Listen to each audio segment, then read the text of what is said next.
Hi! Good morning guys! Happy weekend! So tarang magluto ng breakfast. So, nag-crave ako sa... Mami, ano tawag dito?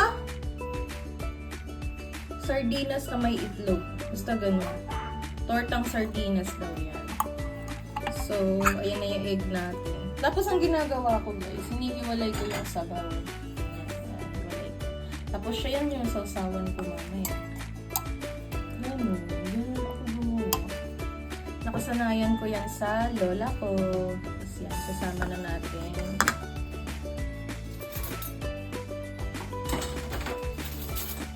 Tapos, at saka tuyo.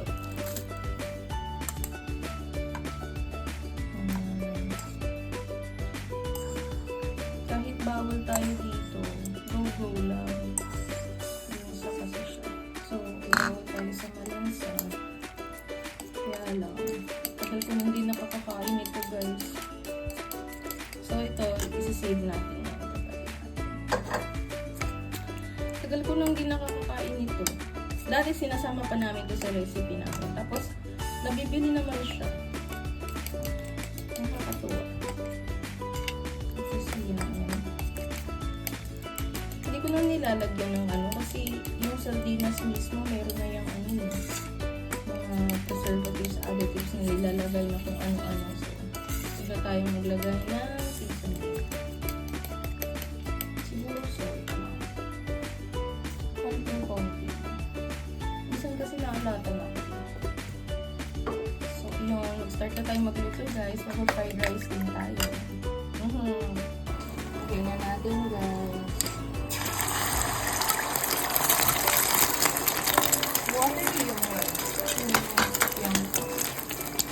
O diba, ang ganda ng ano.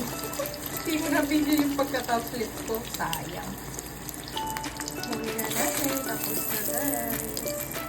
First time ko nakaluto ng ganyan. Ayos. Ayan na. Ano naman kayo?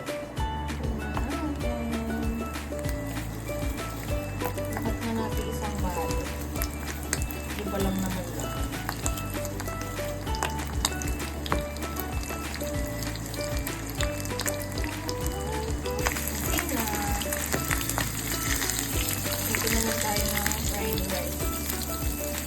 Ako guys, ang ginagawa ko sa fried rice, ginagamit ko yung pinaglutuan ko. Ewan ko kung ba't ako gano'n. Sorry.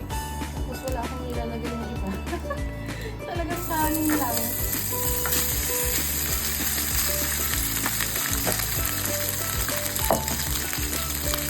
Hindi lang naman kabugtanin guys. Nalagyan ko rin siya ng ano, fried garlic. Tapos, ito yun. Bawang ay ano yun. Fried garlic. Tapos, magic this. Asin.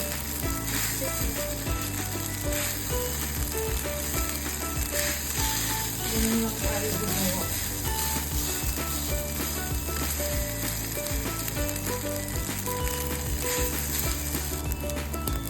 So, ayan. Date. Yan natin yung fried garlic. So, ayun guys. Happy weekend. That's it. Tara nang kumain. Bye-bye. May sandok pa nga ako.